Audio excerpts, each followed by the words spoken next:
Hello दोस्तों, कैसे हैं आप सभी। आशा करता हूँ कि आप सभी बहुत ही मस्त और ज़बरदस्त होंगे। दोस्तों, आज हम बात करेंगे बहुत ही एक महत्वपूर्ण टॉपिक की, जो आए बीते दिन जो है रुपये की गिरावट में तेजी से वृद्धि होती जा रही है। दिन ब दिन रुपये डॉलर के मुताबिक गिरते जा रही है। उसके विषय में हम महत्वपूर्ण टॉपिक के बारे में बात करेंगे और उसकी स्थिति क्या है, और बात करेंगे आज़ादी के बाद से 19 गुना कमज़ोर हुआ है रुपया। आज़ादी के बाद जो है 19 गुना रुपया कमज़ोर हुआ है। उसके बाद ही और बात करेंगे भारतीय रुपयों में गिरावट की 4 बड़ी वजहें क्या है, उसके बारे में हम बात करेंगे। वहीं बात करेंगे रुपये टूटने के फायदे और नुकसान क्या होते हैं, और बात करेंगे 1948 तक पाकिस्तान में चलते थे भारतीय रुपये, और वहीं बात करते हैं दुनिया में 85% की बात करें तो 85% व्यापार यूएस डॉलर से होता है। किससे? यूएस डॉलर किससे ही होता है। वहीं बात करते हैं रुपये के सफ़र की, हम बात करेंगे रुपये का सफ़र जो है कब से स्टार्ट हुआ है उसके बारे में हम बात करेंगे, और बीते एक साल में दूसरे देशों की करेंसी में क्या बदलाव हुए हैं, और जानेंगे ब्रिटेन रूस की करेंसी की क्या स्थिति है। वहीं बात करेंगे बांग्लादेश में होती थी 5 रुपये के सिक्कों की तस्करी। बांग्लादेश में क्या होती थी? 5 रुपये की, यानी कि 5 रुपये की भारतीय करेंसी की होती थी तस्करी। चलिए इसके खबरों की ओर विस्तार से हम बढ़ते हैं। बात करते हैं सबसे पहले कि आज़ादी के बाद से 19 गुना कमजोर हुआ है रुपया। क्यों हुआ है रुपया? तो देख सकते हैं ब्रिटिश पाउंड के आधार पर डॉलर सीधी तुलना में नहीं है। डॉलर जो है ब्रिटिश पाउंड के हिसाब से सीधी तुलना में नहीं है। यहाँ देख सकते हैं ग्राफ में दिखाया गया है। तो ग्राफ में हम कह सकते हैं कि ये रुपया जो है दिन ब दिन कमजोर हुआ है।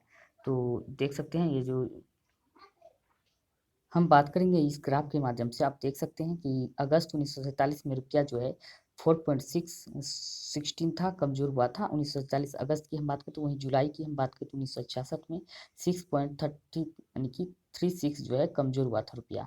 वहीं बात करते हैं डॉलर के मुताबिक की बात करें तो वहीं बात करते हैं 7.50 जो है जुलाई 1970 में कमजोर हुआ था। वहीं बात करें तो 1980 में बात करें जुलाई में 7.86, और जुलाई 1990 में हम बात करें तो यह 17.50 कमजोर हुआ था। वहीं बात करें जुलाई 2000 में बात करें तो यह कमजोर हुआ था 44.78, और जुलाई 2010 में बात करें तो 47.08, और वहीं बात करें जुलाई 2022 की हम बात करें तो अभी वर्तमान की तो 80.01 जो है रुपया डॉलर के मुताबिक जो है कमजोर हुआ है, यूएस डॉलर के मुताबिक। आप अंदाज़ा लगा सकते हैं कि हमारे भारतीय रुपये में कितनी गिरावट होती जा रही है। इससे हमें कितनी मंदी और यानी कि महंगाई की सामना करनी पड़ सकती है। तो चलिए आगे हम बात करते हैं, और कि अगर इस तरह की रुपया दिन ब दिन गिरती जाएगी तो हमें बहुत बड़ी एक समय होगा कि बहुत बड़ी बेरोजगारी, यानी कि बेरोजगारी की बात करते हैं, बेरोजगारी नहीं यानी कि महंगाई की सामना करना पड़ सकता है। कि रुपये की स्थिति दिन ब दिन गिरती जा रही है, ये शुभ संकेत नहीं है, ये बहुत ही दयनीय संकेत यानी खराब संकेत कहे जा सकते हैं। बाकी आप लोग सभी जानते हैं कि इसकी कि क्या मायने अंतर्राष्ट्रीय बाजार में और दुनिया के हिसाब से क्या मायने रुपये के हिसाब से हो सकते हैं। तो चलिए हम बात करते हैं आगे। अब हम बात करेंगे भारतीय रुपये में गिरावट की 4 बड़ी वजहें क्या-क्या हैं। 4 बड़ी वजहें उसके बारे में हम बात करेंगे। भारतीय रुपये की गिरावट की 4 बड़ी वजहें।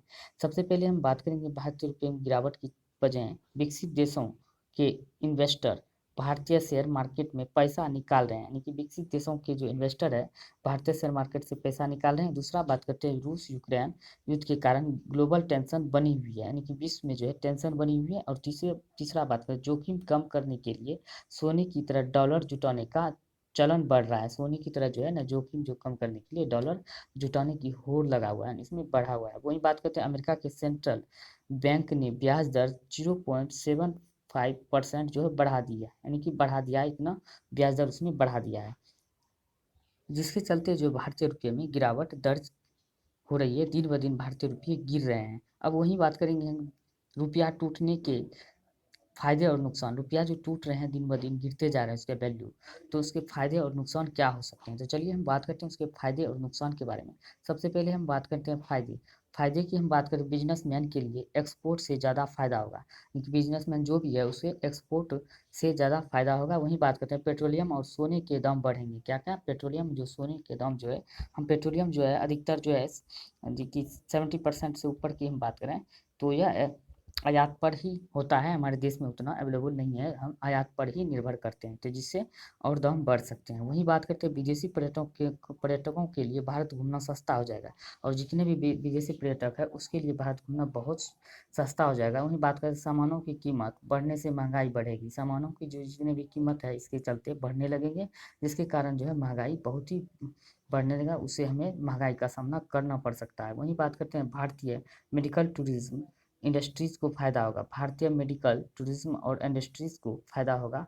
वहीं बात करते हैं विदेशों में पढ़ाई करना और घूमने जाना महँगा हो जाएगा। यानी कि हम जो इंडियन हैं, भारतीय हैं, जो भी भारतीय हैं जो विदेश जाते हैं पढ़ने के लिए या घूमने के लिए, उसके लिए बहुत ही महँगा हो जाएगा और विदेशी पर्यटक के लिए बहुत ही सस्ता हो सकते हैं। यानी विदेशी पर्यटक जो भारत आते हैं घूमने के लिए या कुछ भी करने के लिए, तो उसके लिए यह बात करते हैं बहुत ही सस्ता हो जाएगा और भारतीयों के लिए महँगा। वहीं बात करें विदेश से डॉलर भेजने पर यहाँ ज़्यादा रुपये मिलेंगे। विदेश से जो भी विदेश में रहते हैं, यानी कि वहाँ रह के कमाई मतलब कमा रहे हैं या अच्छा खासा वहाँ जो जॉब कर रहे हैं, तो वहाँ से जो भी पैसे इंडिया में भेजे जाएंगे, तो अब बात करते हैं ज़्यादा रुपये मिलेंगे, यानी कि उसके तुलना में जो है रुपये ज़्यादा मिलेंगे। वहीं बात करें देश में विदेशी निवेशक घटेगा।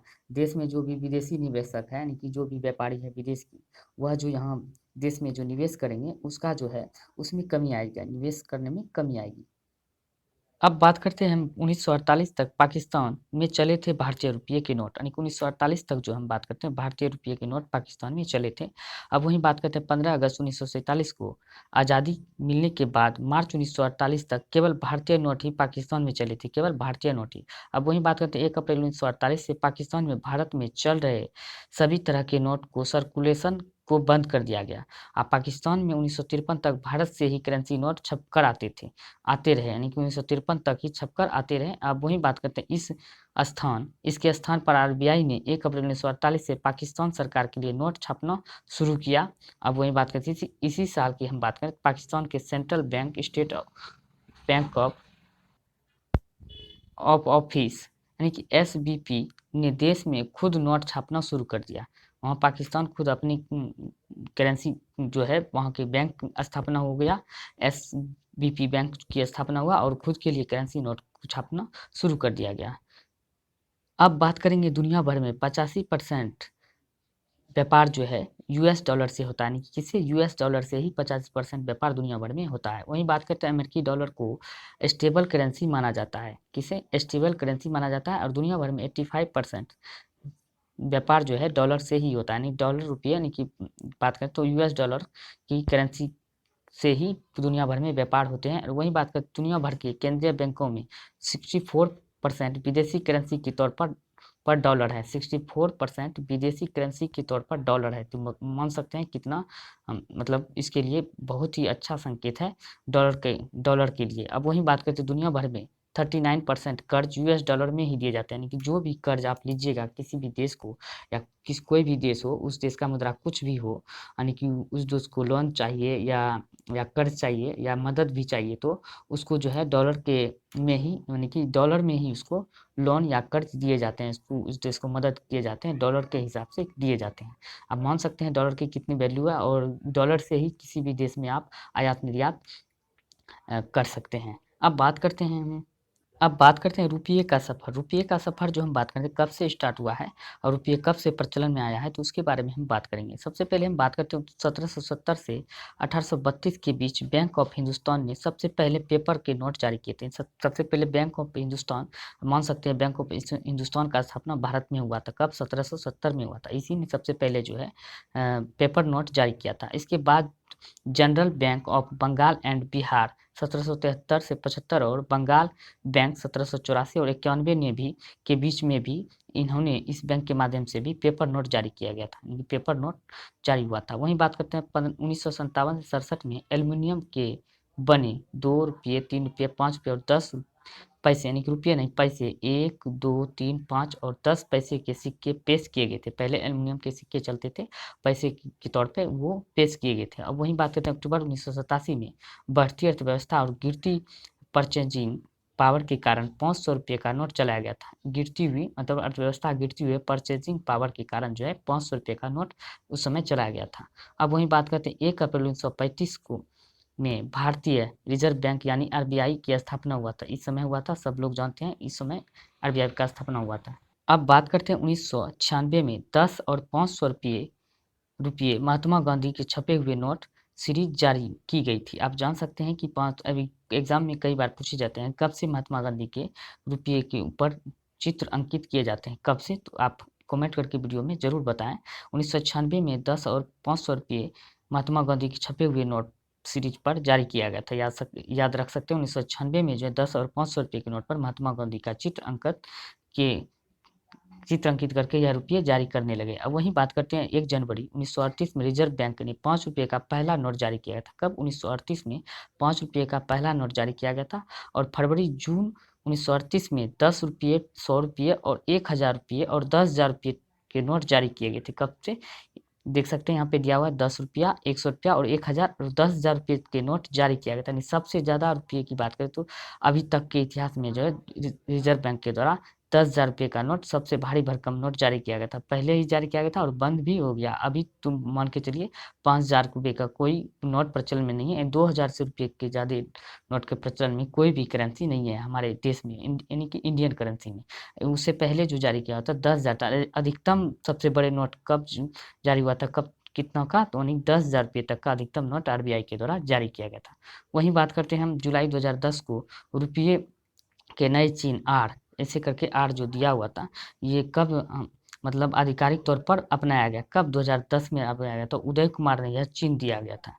आईआईटी बॉम्बे के वो छात्र रहे थे, तो उसी के द्वारा यह चिन्ह दिया गया था। वहीं बात करते हैं अब 10, 20 और 5, 50, 10, 20, 50, 100, 500 और 1000 रुपये के नोटों पर रुपये का नया चिन्ह आर ऐसे करके देने लगा, यानी कि शुरुआत हो गया। अब वहीं बात करते हैं 1953 में नए नोटों पर हिंदी में प्रमुखता से प्रदर्शित किया गया था, यानी कि हिंदी में जो है प्रमुखता से प्रदर्शित किया जाने लगा। अब वहीं बात करते हैं कि अगर बात आती है वही कि भारतीय रुपये के नोट पर कितने भाषा अंकित रहते हैं, यानी कि हिंदी अंग्रेजी मिलाकर कुल कितने भाषा रहते हैं? तो आप देख सकते हैं कुल 17 भाषा रहते हैं। अब हिंदी अंग्रेजी छोड़ा के बात करें तो हम ये कुल 15 भाषा रहते हैं भारतीय रुपये के नोट पर। याद रखिएगा, ये कई बार एग्जाम में पूछे गए हैं, उसके पार्ट बनते हैं। अब वहीं बात करते हैं 1954 में 1000 रुपये, 5,000 रुपये और 10,000 रुपये के नोट फिर से शुरू किया गया। कब? 1954 में। देख सकते हैं यहाँ पे दिया हुआ है 1000 रुपये, 5,000 रुपये और 10,000 रुपये के नोट फिर से शुरुआत हुआ। कब से? 1954 में। अब वहीं बात करते हैं नवंबर 2016 में 500 रुपये और 1000 रुपये के नोट बंद कर इसकी जगह 500 और 2000 रुपये के नए नोट जारी किए गए। तो ये हुआ था 8 नवंबर की शुरुआत नोटबंदी का।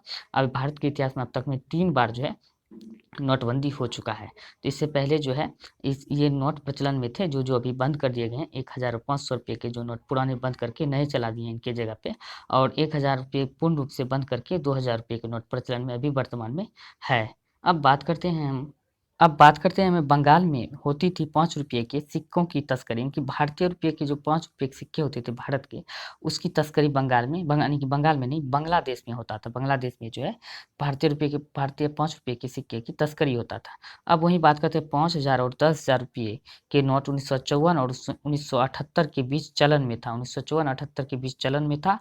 रुपये का सिंबल टाइप करने के लिए आपको CTRL शिफ्ट प्लस ये डॉलर प्रेस करना होता है। रुपये का जो सिंबल प्रेस करने के लिए आप करके कंप्यूटर में देख सकते हैं, इस तरह आपको हो जाएगा। वहीं बात करते हैं आज़ादी के बाद पाकिस्तान के मुहर वाले भारतीय नोटों का इस्तेमाल किया गया, यानी कि पाकिस्तान वाले भारतीय नोटों का इस्तेमाल जो है आज़ादी के बाद भारतीय नोटों पर इस्तेमाल किया गया है।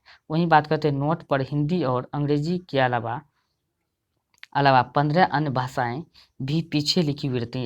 याद है, हम पहले ही मेंशन इसका कर चुके हैं। हिंदी और अंग्रेजी के अलावा भारतीय नोट के पीछे भी 15 भाषाएं लैंग्वेज रहते हैं, जिसको हिंदी और अंग्रेजी मिलाकर 17 हो जाते हैं, याद रखिएगा। वहीं हम बात करेंगे कि रुपया 20वीं शताब्दी की शुरुआत में Aden, Oman, Kuwait, Bahrain, Qatar, Kenya, Uganda, Seychelles और मॉरिशस जैसे कई अन्य देशों की मुद्रा थी। वहीं बात करते हैं आपके पास फटा हुआ नोट या इसके फटे हुए हिस्से का 51% से अधिक है तो इसे बैंक में बदल सकते हैं। 51% से भी अधिक है तो आप इसे बैंक में बदल सकते हैं। वहीं बात करते हैं एक समय में रेजर उस्तरा, जिसको हम कहते हैं, बनाने के लिए 5 रुपये के सिक्कों की तस्करी बांग्लादेश में की जाती थी। रेजर या उस्तरा जो बनाते थे तो उसके लिए 5 रुपये के सिक्के, भारतीय 5 रुपये के सिक्के की तस्करी बांग्लादेश में होता था। वहीं बात करते हैं सभी नोटों पर किसी न किसी भारतीय जगह की फोटो छपी है। जैसे 500 के नोट पर लाल किला छपा होता है, यानी कि देख सकते हैं अभी नई करेंसी जो हाल फिलहाल में आई है, जितने भी नए करेंसी है सब पे जो है कुछ न कुछ पीछे जो है मतलब कि दिया हुआ है, मैं करेंसी के पीछे जो भारतीय चित्र जो अंकित किया, यानी कि भारत के जो धरोहर है, यानी कि हेरिटेज साइट है, जो उसका जो है चित्र भारतीय नोटों पर देखने के लिए मिलता है, हाल जो नए नोट जारी किए गए हैं। अब बात करते हैं हम बीते एक साल में दूसरे देशों की करेंसी में क्या बदलाव हुआ है। बीते एक साल में दूसरे देशों की करेंसी में हम बात करते हैं बदलाव क्या हुआ है, तो हम बात करेंगे सबसे पहले पाकिस्तान की बात करें, जो 19 जुलाई 2021 की तो 159.52 था, और वही बात करें कि 19 जुलाई 2022 में मतलब 221.0102 था। अब बदलाव में बात करें प्रतिशत में तो 38.55 जो है इसके बदलाव हुए, यानी कि गिरावट दर्ज की गई, माइनस में चल गई है। परसेंटेज हिसाब से हम बात करें तो वहीं बात करें चीन के युआन की, हम बात करें 60.48, और बात करते हैं 19 जुलाई 2021 की तो इतना था, और 19 जुलाई 2022 की हम बात करें 60.6.75 था, और 19 जुलाई 2021 की 6.48 था। और बात करें कि वहीं बदलाव परसेंट की हम बात करें तो परसेंट के हिसाब से 4.16 जो है माइनस में चल गया था, परसेंटेज हिसाब से माइनस में चल गया है। वहीं बात भारतीय रुपये की बात करें तो 19 जुलाई 2021 को 74.63 था, और 19 जुलाई 2022 को की हम बात करते अभी फिलहाल में, अभी जो वर्तमान की हम बात करें 80.01 है, जो इतना करेंसी भारतीय नोट जो है गिर गए हैं, रुपया का मूल्य घटते जा रहा है दिन ब दिन। और माइनस में हम बात करें प्रतिशत में तो यह तो 7.20 जो है, जो इसके पर करेंसी में बदलाव हुआ, यानी कि परसेंट के हिसाब से हम बात करें तो इतना गिरावट दर्ज किया गया है भारतीय नोट में। अब वहीं बात करते हैं ब्रिटेन और रूस की करेंसी की स्थिति क्या है। ब्रिटेन और रूस की करेंसी की स्थिति की हम बात करें तो 19 जुलाई 2021 की 0.85 था, और 19 जुलाई 2022 की हम बात करते हैं मतलब एक था। और वही बात करते हैं बदलाव के हिसाब से हम बात करें परसेंट में तो 17.64 था। इतना गिरावट यानी कि दर्ज किया गया यूरोप के, यानी कि यूरो की हम बात करें यूरो में भी इतना बदलाव दर्ज किया गया। वहीं बात करते हैं ब्रिटेन पाउंड की तो 0.73, और बात करते हैं 19 जुलाई 2021 की आंकड़ा के हिसाब से हम बात करें तो आंकड़े हिसाब से वहीं बात करते हैं 19 जुलाई 2022 आंकड़े के हिसाब से बात करें 0.85, और वहीं बात करें बदलाव परसेंटेज में बात करें तो इसका भी गिरावट परसेंटेज में दर्ज किया गया 16.43, इतना गिरावट दर्ज किया गया। वहीं बात करें तो रूस की रूबल की 74.05 19 जुलाई 2021 में दर्ज किया गया था। वहीं बात करते तो 19 जुलाई 2022 में इसका घटकर 56.26 हुआ। और वहीं बदलाव हम बात करते तो परसेंटेज में अभी रूस यूक्रेन के युद्ध के चलते ही इतना स्थिति मतलब धीरे धीरे खराब होती गई है। और वहीं बात करें तो इसके रूबल में बहुत ही सुधार दर्ज किया गया है, यानी कि +24.02 परसेंटेज में बदलाव हुआ, यानी कि इसका जो है करेंसी जो है सुधर गया है, पहले बहुत गिरा है और सुधरते सुधरते इसका करेंसी बहुत सुधर गया है। डॉलर की तुलना में इन देशों की करेंसी, यानी कि जितने भी हम करेंसी की बात की हैं सब डॉलर की तुलना में इतना गिरावट दर्ज किया गया है। जो कि रूस की रूबल की हम बात करें तो ये सुधरते सुधरते बहुत ही इसकी हालत सुधर गए हैं। तो आशा करता हूँ कि आप सभी को बहुत ही यह जानकारी बहुत ही पसंद आई होगी, अच्छी लगी होगी, तो वीडियो को लाइक करें, शेयर करें, चैनल को सब्सक्राइब जरूर करें। धन्यवाद।